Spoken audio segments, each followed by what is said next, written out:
तो कहानी की शुरुआत एक प्लेन को दिखाने से होती है, जिसमें कातिया नाम की एक बच्ची अपनी मोम के साथ रशिया जा रही थी। सफर के दौरान ही कातिया की आंख लग गई, मगर जब उसकी आंखें खुली तो उसे पता चला कि प्लेन में कोई गड़बड़ी हो गई है। आसपास जब वो देखती है तो उसे अपनी मोम कहीं भी दिखाई नहीं दे रही थी। अब तभी प्लेन में ये ऐलान किया गया कि थोड़ी ही देर में प्लेन की इमरजेंसी लैंडिंग होने वाली है। इस वजह से कातिया काफी घबरा गई और अपनी मोम को ढूंढने के लिए वो पीछे मुड़कर देखती है। तब उसे पिछली सीट पर एक बूढ़ी औरत दिखाई देती है। वो कोई मंत्र पढ़ रही थी, जहाँ अचानक बूढ़ी औरत की आंखें सफेद हो जाती हैं, जो देखकर कातिया इतना डर गई कि वो बेहोश हो जाती है। इसी बीच प्लेन के इंजन में अचानक से आग लग जाती है, जिससे प्लेन तबाह होकर नीचे गिर जाता है और इस हादसे में सारे लोगों की जान चली जाती है, सिवाय कातिया की, क्योंकि वो बच गई थी। इसलिए खबरों में हर जगह सिर्फ कातिया को ही दिखाया जा रहा था। जिसके बाद कहानी में हमें 20 साल की बात का वक्त दिखाया जाता है, जहाँ कातिया की शादी हो गई है और अब उसकी एक बेटी भी है। पर न्यूज रिपोर्टर आज भी कातिया का इंटरव्यू लेने के लिए उसे परेशान करती रहती है। अब कातिया अपनी बेटी के साथ थी कि तभी यहाँ पर एक न्यूज रिपोर्टर आकर कातिया से 20 साल पहले होने वाले प्लेन के उस हादसे की बात करने लगता है, जिस पर कातिया जवाब देती है कि अब मैं उस हादसे को भूल चुकी हूँ। जिसके बाद कातिया और उसकी बेटी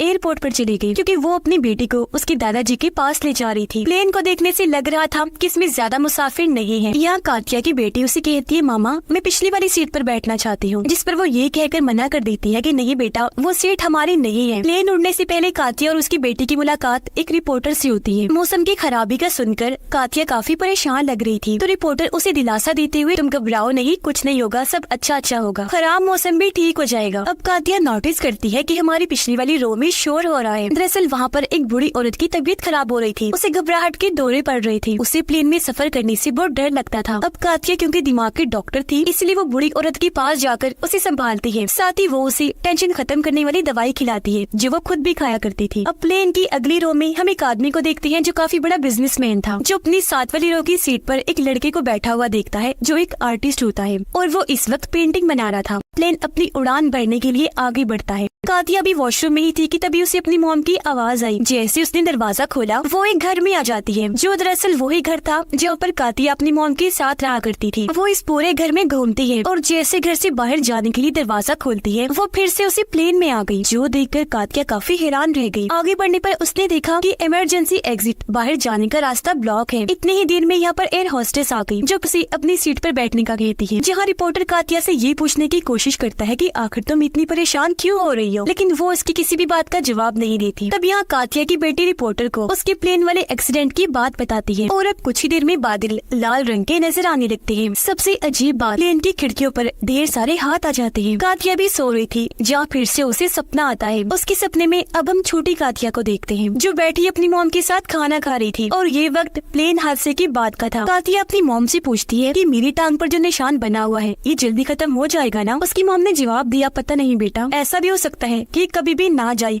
हमेशा तुम्हारी टांग पर बना रहे। तभी कातिया सामने बड़े शीशे को देखती है, जिसमें उसकी मॉम का अक्स काफी बदसूरत डरावना लग रहा था। इसलिए कातिया अपनी मॉम से पूछती है कि क्या प्लेन वाले हादसे में आप मर गई थी? ये सुनकर उसकी मॉम को काफी बुरा लगा, इसलिए वो कातिया के पास आकर कहती है कि तुम मुझसे इस तरह की फजूल सवाल करना बंद कर दो, क्योंकि प्लेन वाले हादसे को 3 महीने हो गए हैं। और अब जब उसकी मॉम बर्तन धो रही थी, तो कातिया को अजीब सी डरावनी आवाजें आने लगती है। उसने जैसे अपनी मॉम की तरफ देखा, उनका सर अजीब तरह से हिलने लगता है। फिर बुरी तरह उसकी मॉम गर्दन मोड़कर कातिया को घूरने लगती है। इस भयानक सपने के साथ कातिया की आंख खुल गई, जहाँ प्रेजेंट पे वो काफी डर गई होती है। अब अचानक ये प्लेन में छोटा सा झटका लगता है, लेकिन इससे सारे ही मुसाफिर काफी घबरा जाते हैं। अब बूढ़ी औरत के हस्बैंड की तबीयत अचानक इतनी खराब हो गई कि वो बेहोश हो जाता है। इसलिए एयर होस्टेस के साथ साथ सारे मुसाफिर भी उसकी मदद करने के लिए जाते हैं, जहाँ कातिया उस आदमी को CPR देने के लिए जमीन पर लेटा देती है, जिससे अचानक आदमी होश में तो आ गया, लेकिन उसकी आंखें भी सफेद थी और वो जोर जोर से हिलने लगा। अचानक ही उठकर कातिया को पकड़ लेता है, उसके कानों में अजीब तरह के मंत्र बोलने लगता है। ऐसा करने के बाद वो एक बार फिर गिर पड़ा, लेकिन यहाँ पर कातिया काफी घबरा गई थी,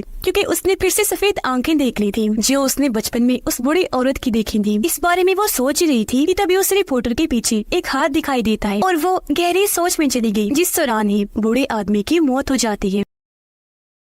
मौसम खराब होने की वजह से अब प्लेन भी कंट्रोल से बाहर हो रहा था, इसलिए एयर होस्टेस सबको अपनी अपनी सीट्स पर बैठने का कहकर उन्हें ऑक्सीजन मास्क लगाने का कहती है। जैसे मुसाफिरों के पास जाने लगी, एक जोरदार झटका लगता है जिससे एयर होस्टेस छत से टकराकर नीचे गिर जाती है और वहीं पर बेहोश हो गई। तब यहाँ पर कातिया ऑक्सीजन न होने की वजह से धीरे धीरे करके बेहोश हो जाती है, जहाँ ख्याल में उसे फिर से वही बूढ़ी औरत नजर आने लगती है। अब कुछ ही देर में कातिया को होश आ गई थी, जहाँ प्लेन भी अब कंट्रोल में आ चुका था, इसलिए कातिया जल्दी से उठकर अपनी बेटी के पास जाती है। बच्ची काफी रो रही थी, इसलिए कातिया उसे संभालने लगती है। तभी कातिया के पास रिपोर्टर आया, पूछता है कि आखिर तुम्हें अचानक क्या हो गया था, जिस पर कातिया उसे उस बूढ़ी औरत के बारे में बताते हुए कहती है कि मेरे साथ बचपन में प्लेन वाला जब वो हादसा हुआ था, तब उसी प्लेन में कुछ देर पहले मैंने एक बूढ़ी औरत को देखा था जिसकी आंखें सफेद थी, जो मंतर पढ़ रही थी, और बिल्कुल वही मंतर उस बूढ़ी औरत के हस्बैंड ने मेरे कान में बोला था। आगे कातिया उसे बताती है कि मेरा मानना है वो बूढ़ी औरत मुझसे नाराज है, क्योंकि प्लेन के उस हादसे में मेरे अलावा सब मारे गए थे, इसीलिए अब उस बूढ़ी औरत की आत्मा मुझे मारना चाहती है। ये सारी बात सुनकर रिपोर्टर कहता है कि देखो, ऐसा कुछ भी सोचकर परेशान नहीं होना चाहिए, और हाँ, तुम ऐसा करो, अपनी दवाई लेना भी बंद कर दो, क्योंकि मुझे लगता है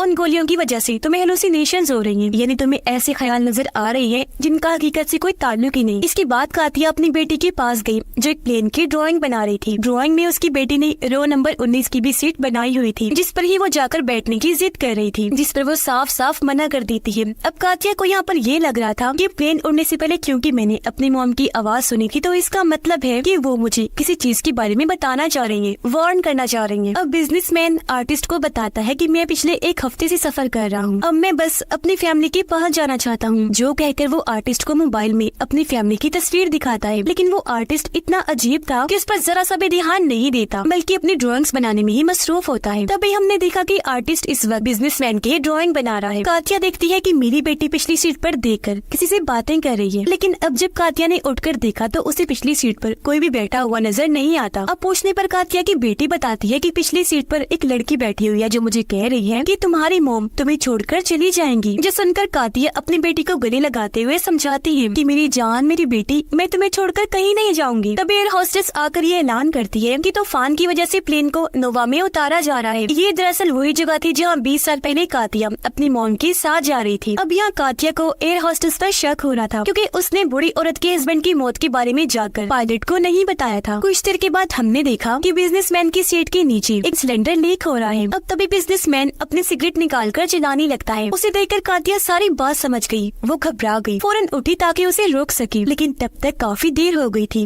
क्योंकि बिजनेसमैन ने लाइटर जला लिया था। ऐसा होते ही गैस आग पकड़ लेती है, जिससे बिजनेसमैन पूरा जलने लगता है। कातिया को आग में डरावना सा चेहरा नजर आता है, जो उसे घूर रहा था, चिल्ला रहा था उस पर। अब तभी यहाँ पर एयर होस्टेस आकर जल्दी से आग बुझा देती है, जिससे बिजनेसमैन की जान तो बच जाती है, लेकिन वो पूरा ही जलकर झुलस जाता है। इसी बीच कातिया को एक साया दिखाई देता है, जो उसकी बेटी के पास ही जा रहा था। ये देखकर वो जल्दी से अपनी बेटी के पास जाने लगी, लेकिन सामने वो खुद को ही बैठा हुआ पाती है, जिसके साथ ही वो ख्याल में चली गई, जो वक्त उसका इस प्लेन में बैठने से एक दिन पहले का था, जहाँ कातिया अपनी बेटी के साथ थी। यहाँ पर हमने देखा कि कातिया की टांग पर आज भी वो निशान बना हुआ है, जो प्लेन के हादसे में चोट लगने की वजह से बन गया था, जिसके साथ ही वो अपने ख्याल से बाहर आ गई। जहाँ पर कातिया लगातार एक ही जगह को देख रही थी, तभी उसकी बेटी भाग कर आई, पूछती है, मामा आप ऐसा क्यों कर रही हैं? मुसलसल आप एक ही जगह पर क्यों देख रही हैं? उस जगह को देखने में तुम इतनी मगन थी कि तुमने मुझे देखा भी नहीं कि मैं कहाँ हूँ। ये सुनकर कातिया कहती है, सॉरी मेरी बेटी, और उसे गले से लगा लेती है।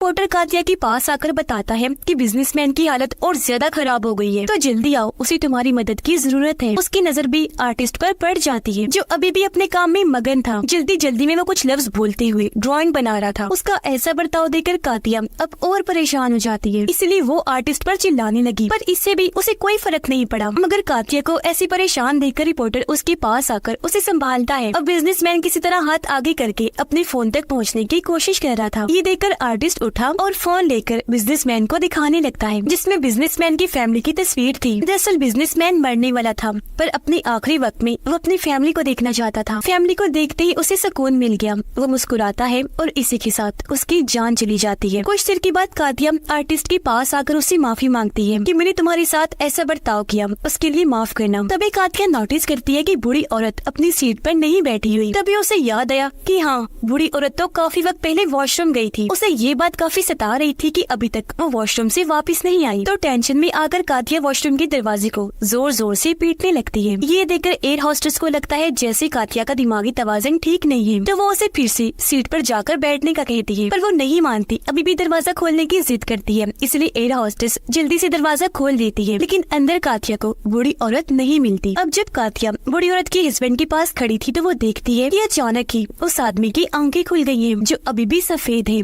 और वो अचानक कातिया पर हमला कर देता है। अपने बचाव में जैसे कातिया थोड़ा सा पीछे हटी, वो पिछली सीट पर गिर जाती है। तो वहाँ ढेर सारे काले हाथ आकर कातिया को पकड़ने की कोशिश करने लगते हैं, जिससे वो काफी डर गई, चिल्लाने लगती है। मगर इस बीच उसने नोटिस कर लिया था कि मैं रो नंबर 19 पर हूँ। दरअसल बचपन में जब प्लेन का हादसा हुआ था तो उस वक्त भी कातिया की सीट रो 19 की ही थी, और अब कुछ ही देर के बाद कातिया को जब होश आई तो वो उस सीट से उठ जाती है। देखती है कि बूढ़ी औरत के हस्बैंड की लाश अभी भी सामने पड़ी हुई है, वो जैसी थी वैसी ही है। और अब जब वो आगे बढ़ी तो फिर से किसी की परछाई को देखती है, जिससे वो काफी डर गई। जल्दी से अपनी बेटी के पास आई, कहती है कि हमें अभी के अभी प्लेन को छोड़ना होगा। ये देखकर रिपोर्टर उसे रोकने की कोशिश करने लगा, पर अचानक उसकी भी आंख से खून आने लगता है, जिसके साथ ही वो बेहोश हो गया। तभी अचानक एक एयर होस्टेस की मुंह से भी पानी निकलने लगता है। बुरी तरह वो तड़पने लगी। इस एयर होस्टेस की आंखें भी सफेद हो गई थी, जमीन पर गिर गई, वहीं उसकी मौत हो जाती है। कातिया को यहाँ पर अजीब लगा, इसलिए वो जल्दी से भागकर आर्टिस्ट के पास आई। उसकी ड्राइंग्स वाली बुक छीनकर उसे देखने लगती है, जहाँ उसे एहसास हो गया कि आर्टिस्ट ने जिसकी भी ड्राइंग्स बनाई थी उन सब की मौत हो गई है, जिस हिसाब से अगली बारी कातिया की ही थी। अब इससे पहले कातिया आर्टिस्ट से कुछ पूछ पाती, उसकी बॉडी जलकर अचानक ही राख बनकर उड़ जाती है। वो इतना डर गई कि जल्दी से अपनी बेटी का हाथ पकड़ लेती है,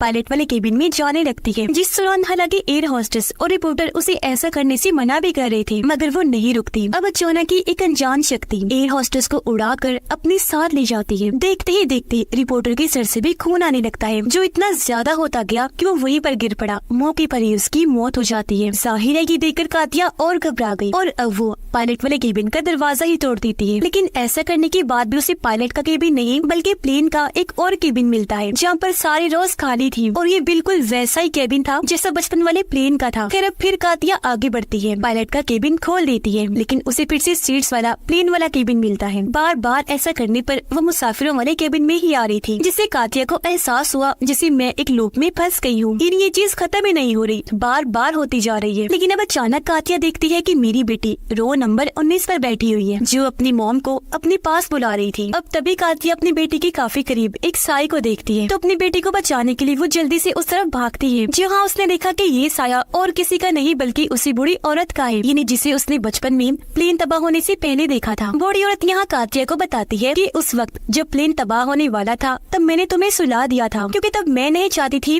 कि तुम्हारी या तुम्हारी माँ की जान चली जाए। लेकिन प्लेन के उस हादसे में तुम्हारी माँ की मौत हो गई थी, इसलिए अब मैं चाहती हूँ कि तुम पास्ट माजी में जाकर प्लेन के उस वक्त हादसे की चीजों को जाकर ठीक करो। ऐसा कहती वो बूढ़ी औरत कातिया को अपने जादू से आजाद कर देती है, यानी कि अब कातिया की किस्मत उसके अपने हाथों में थी। खैर अब हमने देखा कि कातिया वापस अपने माजी के उस वक्त में आ जाती है जब प्लेन का हादसा होने वाला था। यहाँ पर वही सारे मुसाफिर बैठे हुए थे जो प्रेजेंट टाइम में भी कातिया के साथ सफर कर रहे थे। बूढ़ी औरत और उसका हस्बैंड इस वक्त कातिया की पिछली सीट पर बैठे हुए थे। तभी बूढ़ी औरत के हस्बैंड को दिल का दौरा पड़ा, इसलिए कातिया की मॉम उसकी मदद करने के लिए जाती है। यानी कि प्रेजेंट टाइम में जैसे जैसे कातिया ने लोगों की मदद की थी, ठीक वैसे ही पास्ट में कातिया की मॉम भी उन सब की मदद कर रही थी। प्रेजेंट टाइम में कातिया की बेटी उसे रो नंबर 19 पर बैठने का कह रही थी, ताकि कातिया और उसकी मॉम पास्ट में अपनी जान बचा सके। जहाँ सिर्फ कातिया बच गई थी, लेकिन उसकी मॉम मारी गई थी। जिसके बाद कातिया एक बार फिर से अपने पास्ट में चली जाती है जब वो बच्ची थी, जहाँ हमें प्लेन की तबाह होने वाला वक्त दिखाया जाता है, जो सीन हमने शुरुआत में भी देखा था। खैर यहाँ पर कातिया की माँ बेहोश हो जाती है। तब किसी तरह कातिया अपनी मॉम को खींचकर रो नंबर 19 पर लाकर लिटा देती है, जिसके बाद प्लेन तबाह हो गया और इसमें सारे ही लोग मारे गए सिवाय 2 के, और वो थी कातिया और उसकी मॉम। और इसी के साथ ही इस फिल्म की कहानी यहीं पर खत्म हो जाती है।